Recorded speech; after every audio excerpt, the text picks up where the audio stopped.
Sælveriði, velkomin í Flugsmiðjuna. Ívar hér.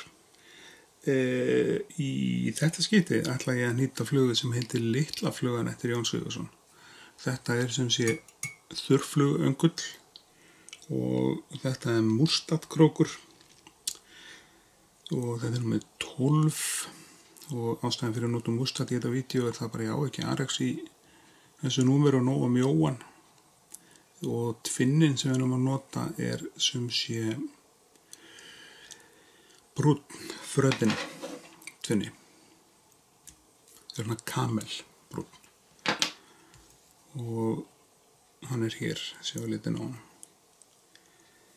En litla flugan gríðarlega sterk flug og þetta ein af örfáum þurrflugum sem að Jón hannaði.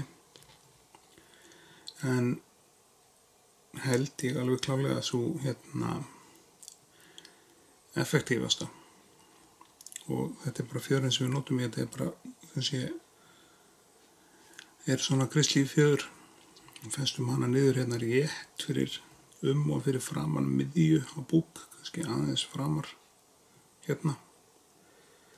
og þessi fluga þó hann hafi kallað þetta þurrfluga þá þetta í rauninni í praxis ekki alveg þurrfluga vegna þess að hún veiðir það að segja flotmagnið í þessari flugu virðist ekki vera nóg til þess að halda henni uppi.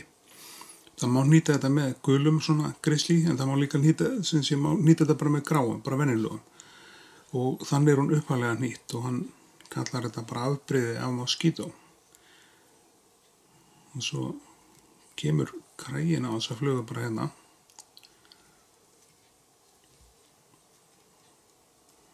Það passa hann fari allur sem stað.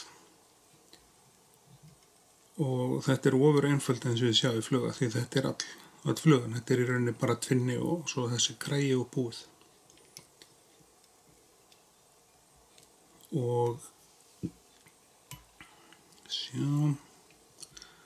Það vona þetta við sloppið hérna þegar fjæðurstilkurinn slitnaði eða brotnaði, látum þetta sleppa.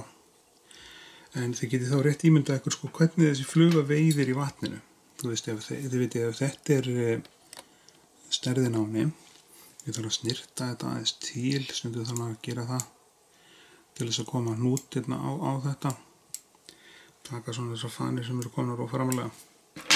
En þessi fluga sem sjáu, þá fer krókurinn á henni undir vatnið. Hún veiðir bara veiðir með krókin niður, þannig að þetta virka svona svipað eins og emerger einfaldlega vegna þess að flotmagniðin ekkert svakalega mikið og það samt allt í lagi vegna þess að hún virkar ekkert þannig. Hún veiðir jafnvel undir yfirborðinu og svona þurfum marir hálf í kafi.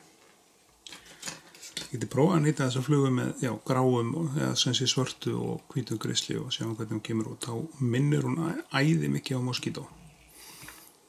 En ég á ekki svoleiðis grisli lit í dag, akkurat eins og staðan þannig að ég nýta hann bara úr því sem við erum með.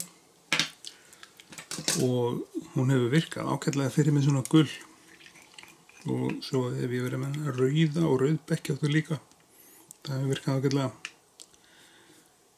Og þessi fluga þó þetta fari í þurrflugu playlistan þá þessi fluga í praxis miklu meira eins og emerger og virkar og veiðir þannig. Hún veiðir miklu meira undir yfirborðinu heldur en á því.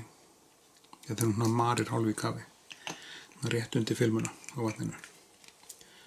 En þá litla flugan bara klár. Þetta ekki mikið verk.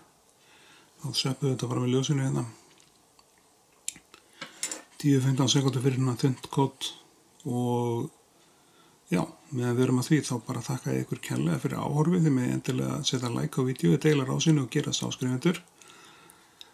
Og þangað til næst þá bara sjáumst við hress og kátt í næsta vídeói. Takk fyrir.